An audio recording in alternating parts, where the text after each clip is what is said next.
Habarigani, Mainduga Nadada. This is your brother, Abu Amin Ra, coming at you one more time while there's still the breath of life in me to share some vital information with you, some important information with you.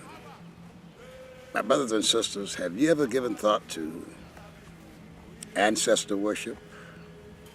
Listen, let me tell you what ancestor worship is. Of course, the white man and his descendants have criticized the concept of ancestor worship in Africa. But this Christianity they brought to us is nothing but ancestor worship. We have the white Jesus, that's their ancestor. We have the white God, that's their ancestors. We have all of the angelic realm, that's their ancestors. They are all white, Europeans, as some of us say.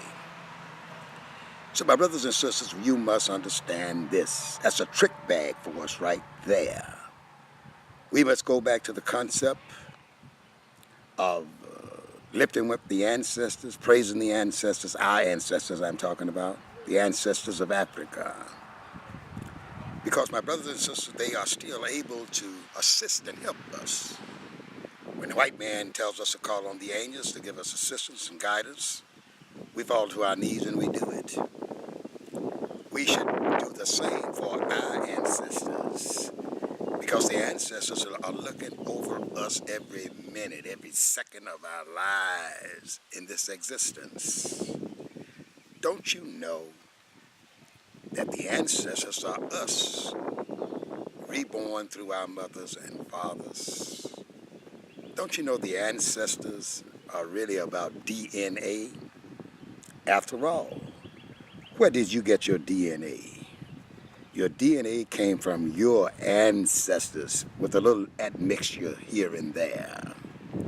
But my brothers and sisters, they're with us every waking and sleeping moment of our existence, because they're in our blood, in our DNA. Don't you understand this? So they look over us and watch over us and admonish us when we are doing wrong and lift us up when we are doing correct, and always points us toward the path we should take to get out of the situation we find ourselves in. So my brothers and sisters, listen.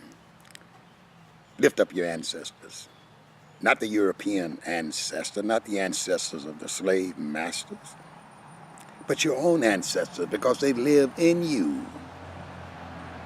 White ancestors live through the DNA of white people. I hope you can understand what I'm trying to convey to you here. Use your own relics, your own talisman, your own objects you utilize. They do it in the Christian religion. You wear crosses, religious stones and pictures and everything else. What do you think that cross you wear around your neck is? That's a talisman. That's an emblem from white ancestors, copied from the Ankh, which is of our ancestors. Some people call it the Ankh, but it's the Ankh. Wear your Ankh. Lift up your ancestors. Listen to their voices of direction and corrections, and abide by them. Because the only hope you have is in your own ancestors, not in the ancestors of the slave masters and those who colonized the entire African world. Those are your enemies. Those are the enemies of your ancestors. So lift up your ancestors and give them praise, my Induga Nadada, and our lives will change. Do you understand what I'm trying to say to you? Our perspective on the world will change. Everything will change in our lives. New paths will unfold before us to walk on and walk down. But all we have to do is give our honorable ancestors the praise, the honor, and the upliftment that they deserve, because they earned. Do you understand what I'm saying? Ancestors, our ancestors, our Obeahs, our Ankh, our talismans, not the enemy's ancestors and their talisman. I hope you can understand this, because everything from the enemy represents our depredation, our depreciation, our slaughter, our oppression. So stop it right now and start lifting up your own African ancestors. Do you understand what I'm saying? If you understand what I'm saying, then put it into practice, my brothers and sisters. You will, if you will. And once again, y'all, peace and hotep to you, my Induga Na Dada.